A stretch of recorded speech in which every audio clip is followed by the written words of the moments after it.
gas goes up 40 cents, you notice instantly. Your paycheck goes up 4%, you barely register it. Same size change, roughly, wildly different reaction. Ask people how the economy's doing, and most say terrible. Ask what actually happened to their income, adjusted for prices. For most people, it kept pace. Sometimes it won. The feeling and the math are telling two different stories. That gap has a name. It's not a conspiracy. It's your wiring. By the end of this video, you'll know exactly why prices win the argument, even when the numbers don't actually back them up. Picture a gas station price sign. Big digits, visible from the road, updated daily. Every increase is a small public event. You watch it happen. Now picture your raise. One line on one document once a year. No sign, no moment. Nobody built a giant billboard that updates every time your income changes. So one number gets a stage. The other gets a footnote. Your brain didn't do the math wrong. It just never saw the second number. There's a real term for part of this. Money illusion. Your brain evaluates dollars at face value, not real value. A 10% raise during 10% inflation feels like a win, even though your actual buying power didn't move at all. A price going up 10% with no raise feels like a loss. Even though mathematically it can be the exact same situation. Same real outcome, opposite emotional reaction, depending only on framing.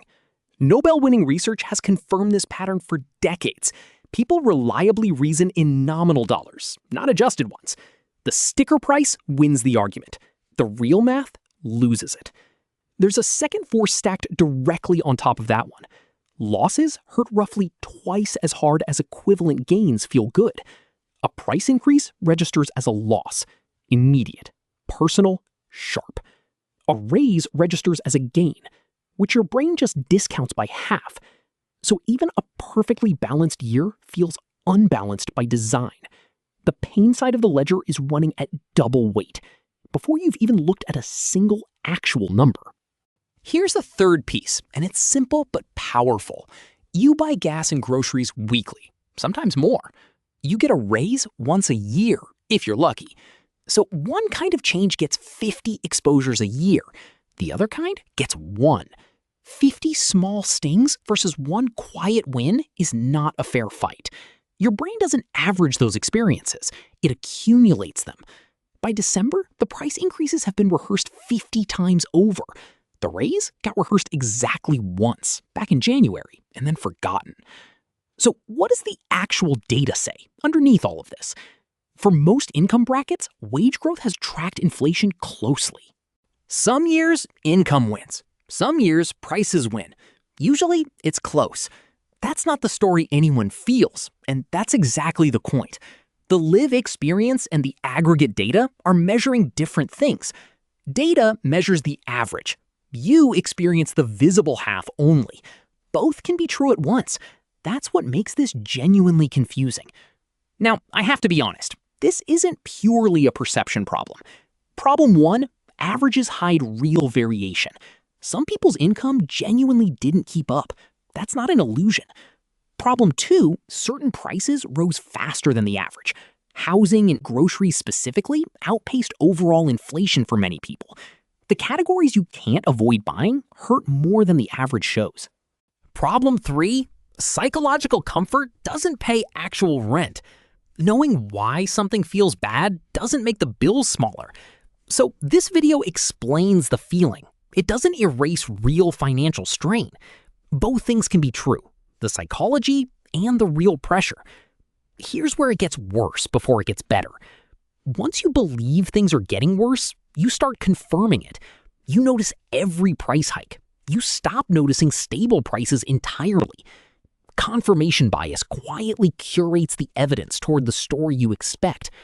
The stable prices don't make headlines. The spikes always do.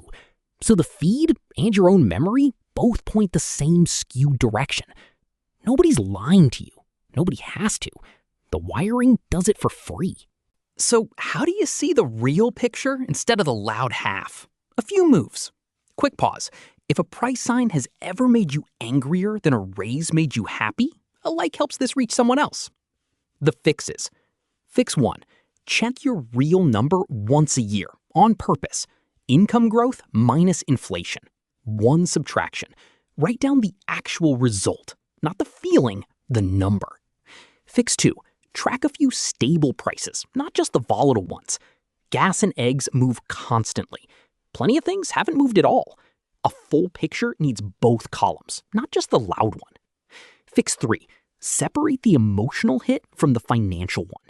This made me angry, and this actually hurt my budget are different questions. Answer them separately. They often have different answers. Fix 4. Give your raise the same spotlight prices get. Mark the date. Say the number out loud. Let it register once, deliberately. It only got one exposure. Make that exposure count. Fix 5. Remember that averages and your life are different measurements.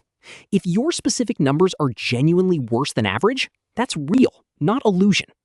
The psychology explains the gap. It doesn't replace checking your own math. Here's the reframe to walk away with. Prices are loud, frequent, and public. Raises are quiet, rare, and private. Your brain built its entire economic mood from an unfair sample. Not because you're bad at math, because one number got a microphone, and the other got a single line on a single document once a year. Check the real subtraction. Let it compete fairly with the feeling. That's genuinely the whole video. Everything else was just why the feeling wins by default. And that's why inflation feels worse than the data. A loud number against a quiet one. If you've ever felt broke in a year your numbers were actually fine, same. Genuinely, that's the whole reason this channel exists. Real research on the money feelings we rarely stop to actually check. So thank you for being here and for watching this whole thing. If you're new, this is BrainVault. One study, one money behavior every single week. No shame, no guilt tripping, no course to sell you at the end, just the why behind what your brain already does.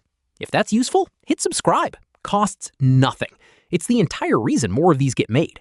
A like helps too. It's the biggest signal this was worth watching. Now, I want to hear your actual number. Income growth minus inflation for you this year. Did it win or lose? Be honest. Either answer is genuinely useful to hear. Drop it in the comments. I read every single one, and I reply to most of them. If a friend of yours is convinced this year was a disaster, check together. Sometimes the real number surprises both of you. Seriously, thank you for spending this time here. I've got another one of these ready next week. Same channel, same day. Until then, let the quiet number speak as loudly as the loud one. Thanks for watching all the way through. That means a lot. See you in the next one. The sign at the gas station isn't lying to you. It's just the only one that bothered to speak up. Go find the quiet number. Say it out loud. That's the actual state of your year.